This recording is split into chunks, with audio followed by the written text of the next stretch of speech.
हिंदी की कक्षा में आप सभी का हार्दिक स्वागत है। बच्चों, पिछली कक्षा में हमने आपको महादेवी वर्मा जी के विषय में बताया और भक्तिन का वास्तविक नाम लक्ष्मी है इस विषय में बताया। यह एक संस्मरणात्मक रेखा चित्र है और भक्तिन के व्यक्तित्व का चित्रण आपके समक्ष प्रस्तुत किया। आज हम भक्तिन में मैंने आपको बताया था कि यहाँ पर महादेवी वर्मा जी ने इसे 4 परिच्छेदों में बांटा है। तो पहले परिच्छेद पर चर्चा करेंगे भक्तिन के लिए कि भक्तिन का गांव कौन सा था। झूसी। ठीक है। भक्तिन जो थी वो झूसी गांव के प्रसिद्ध सूरमा की इकलौती बेटी थी और उसका लालन पालन जो था वो उसकी सौतेली माँ ने किया था। और हंडिया गांव के एक गोपालक के छोटे पुत्र के साथ उसका विवाह कर दिया गया था। ठीक है। और जब वो 5 वर्ष की थी तभी उसका विवाह कर दिया गया था और जब वो 9 वर्ष की थी तब उसका गौना करके उसको ससुराल भेज दिया गया था। बेटा, गौना क्या होता है? गौना का अर्थ है कि पहले जो होता था लड़कियों की शादी बहुत छोटे जब होती थी, पैदा हुई, साल 2 साल की है तब भी शादी कर देते थे। कुछ बच्चे तो चलना फिरना नहीं आता था तो उसको तसले में रख कर या परात में रख कर उसकी शादी करवा दी जाती थी। तो बहुत छोटी उम्र में ही शादी करा दी जाती थी। तो तब क्या होता था, जब लड़की थोड़ी सी बड़ी हो जाती थी, लाइक अडल्ट हो जाती थी, तब उसे ससुराल में भेजा जाता था। तो यहाँ पर क्या है कि जब वो 5 साल की थी तब माता ने, क्योंकि उसकी सौतेली माँ थी, तो उन्होंने उसका विवाह पिता को आग्रह करके उसका विवाह करवा दिया और जब वो 9 साल की थी तब उसे ससुराल भेज दिया गया। और ससुराल कहाँ पर था उसका? हंडिया में। हंडिया में एक गांव था, वहां के एक गोपालक के छोटे पुत्र के साथ उसका विवाह कर दिया गया। ठीक है। तो जो पिता थे लक्ष्मी के, वो उससे बहुत प्रेम करते थे, वो अपने पिता की इकलौती बेटी थी। तो विमाता के द्वारा पिता की जब मृत्यु हुई तो इस बात की सूचना यहाँ पर भक्तिन को, लक्ष्मी को नहीं दी गई। उससे पिता की मृत्यु के बाद उसको समाचार भेजा गया, वो भी मृत्यु का नहीं कि भाई वो आए और पिता से मिल ले। तो जब वो वहां जाती है तब वो देखती है कि पिता की तो मृत्यु हो चुकी है। ठीक है।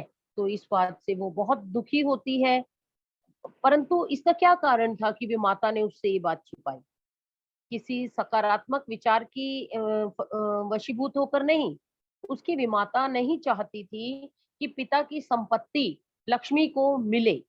इसलिए वो नहीं चाहती थी कि पिता जीते जी लक्ष्मी से मिले और उसे अपनी संपत्ति सौंप दे। इसलिए उसने जीते जी पिता को लक्ष्मी से मिलने ही नहीं दिया। किसने? विमाता ने। लक्ष्मी जो थी उसकी सास द्वारा उसे बिना बताए ही जो है वो ससुराल भेज दिया गया और सास ने भी नहीं कुछ ऐसा उसे बताया। ठीक है। जब वो मायके पहुंची और उसने देखा कि पिता का देहांत हो गया है तो उसे बहुत दुख पहुंचा। विमाता द्वारा इस प्रकार का अपमान वह सहन नहीं कर सकी और बिना कुछ खाए, बिना कुछ पिए वह अपने ससुराल वापस लौट आई। ये था हमारा पहला परिच्छेद। अब दूसरा परिच्छेद क्या है? दूसरे परिच्छेद में बताया गया है लक्ष्मण के विषय में कि उसके जो है 3 पुत्रियां थी। ठीक है। और 3-3 पुत्रियां होने के कारण सास व जेठानियां जो है उसकी उपेक्षा करती थी। मैंने अभी आपको बताया कि जिसकी पुत्री होती है उससे समाज में उतना सम्मान नहीं दिया जाता था। तो जेठानियों के पुत्र थे और हमारी जो भक्तिन थी, लक्ष्मी थी, इसके 3-3 पुत्रियां थी, इसलिए इससे इतना कोई मान सम्मान नहीं दिया जाता था। तो जेठानियां व उनके लड़के कोई काम नहीं करते थे, बल्कि घर और खेत का काम लक्ष्मी और उसकी बेटियां ही करती। फिर भी लक्ष्मी और उसकी बेटियों को पौष्टिक भोजन नहीं मिलता था। ठीक है। सब काम करने के बाद भी उन्हें बचा खुचा खाने को मिलता था। पति के प्रेम के बल पर उसने बंटवारा कर लिया और खेत खलिहान में मेहनत कर थोड़े समृद्ध हुए। यानी कि जो उसके 2 जेठ और एक उसके पति थे तो उसने बंटवारे की बात रखी जो कि हो गई, तो उसके हिस्से में भी कुछ खेत खलिहान आ गए।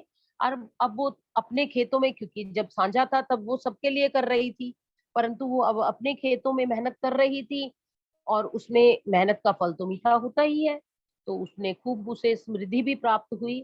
तो उसने अपनी बड़ी लड़की की शादी जो है बहुत ही धूमधाम से की, ठीक है? और जब बड़ी लड़की की शादी की उसके पश्चात उसके जो पति थे वो 36 वर्षीय थे उस समय जब उन्होंने अपनी बड़ी पुत्री की शादी की। तो उनके पति की मृत्यु हो गई। कब? जब वो उसके पति 36 वर्ष के, ठीक है, 36 ईयर्स। इसके पश्चात दूसरे परिच्छेद में क्या बताया गया है कि उसके जेठ व जेठ के लड़कों ने उसकी दूसरी शादी कर संपत्ति हड़पनी चाहिए। उन्होंने सोचा कि इसकी दूसरी शादी कर दी जाए ताकि सारी की संपत्ति इन्हें मिल जाए। उसने केश मुंडवाकर और कान जो है उसको फुकवाकर इससे खारिज कर दिया, वो शादी नहीं करना चाहता। उसने अन्य बेटियों की शादी कर बड़े दामाद को घर जमाई बना लिया, ठीक है? लक्ष्मी जो थी उसने, अब अगर लक्ष्मी शादी कर लेती तो क्या होता, सारी की सारी जायदाद उन लोगों को मिल जाती, उसके जेठ जेठानियों को मिल जाती। परंतु उसने शादी नहीं की और क्या हुआ, उसने अपनी दोनों बेटियों की शादी, जो 3 बेटियां थी ना, सबसे बड़ी बेटी की शादी तो पति के रहते ही उसने कर दी थी और बाकी की 2 बेटियों की भी उसने शादी कर दी। और क्योंकि पति की मृत्यु हो गई थी इसलिए घर में एक पुरुष का होना बहुत जरूरी था। इसलिए उसने क्या किया, अपने जो बड़ा दामाद था उसे घर जमाई बना लिया ताकि वह चीजों की देखभाल कर सके, हर चीज को सोच सके, समझ सके। इसके पश्चात हमारा आता है तीसरा परिच्छेद। अब उसकी बड़ी लड़की जो थी वो भी विधवा हो गई।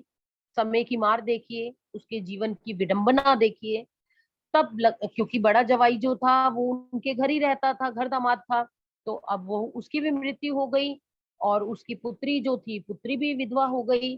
तब लक्ष्मी जो है, उसके जेठ के लड़के ने अपने निकम्मे साले को बुलाकर उससे लक्ष्मी की विधवा लड़की की शादी करवानी चाहिए, पर लड़की ने मना कर दिया। अब जो जेठ थे वो चाहते थे कि उनके जो पुत्र थे, जेठ के पुत्र जो थे, उनके आगे जो साले थे, अपने निकम्मे साले जो आवारा से थे, उनसे उन्होंने लक्ष्मी की बड़ी पुत्री की शादी करना चाहिए कि चलो इस बहाने संपत्ति हमारे पास आएगी, लेकिन पुत्री ने मना कर दिया।